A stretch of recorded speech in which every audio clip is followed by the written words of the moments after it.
நீங்க ஒரு கண்டென்ட் கிரியேட்டரா அப்ப இந்த விஷயம் தெரிஞ்சுக்கங்க. இந்த வருஷம் ஆகஸ்ட் 24ஆம் தேதியில இருந்து உங்க யூடியூப் வீடியோஸ் உண்டான வியூஸ் அதிகமா Oh my போகுது. god, look at the views. நிஜமாவே இது வேற லெவல்.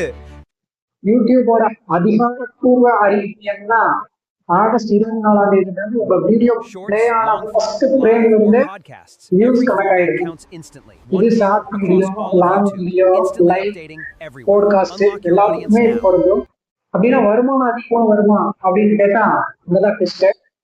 உங்க வீடியோக்கான வியூ என்கேஜ் அப்படின்னு ரெண்டு வகையா பிரிஞ்சிடும். வியூனா வீடியோ பிளே ஆன உடனே ஃபர்ஸ்ட் ஃப்ரேம் இருந்தே கணக்கான வீடியோஸ். என்கேஜ்னா அந்த வீடியோவை தொடர்ந்து பார்க்கறது, அதை கிளிக் பண்ணி பார்க்கறது, அந்த மாதிரி. அதனால பப்ளிக் வியூஸை மட்டும் பார்த்து அந்த வீடியோவோட பர்ஃபார்மன்ஸை கணக்கிட முடியாது. இப்போ உங்க வீடியோக்கு ஒரு 1,00,000 வியூஸ், 20,000 என்கேஜ் வியூஸ் கிடைச்சிருச்சுன்னா அந்த 20,000 என்கேஜ் வியூஸ் தான் சிடிஆர், ஏவிடி, ஆடியன்ஸ் ரீடென்ஷன் இதெல்லாம் வேலை செய்யும். மற்றபடி யூடியூபோட அல்காரிதம் எல்லாம் மாறாது. அதனால பப்ளிக் வியூ அதிகமாச்சுன்னா ரெவன்யூ அதுக்கு தகுந்த மாதிரி அதிகரிக்கணும்னு நம்ம நினைக்க கூடாது. 2027 பிப்ரவரி 1ஆம் தேதி யூடியூப் என்ன மாற்றம் கொண்டு வந்துச்சுன்னா அடுத்த வீடியோல போடுறேன்.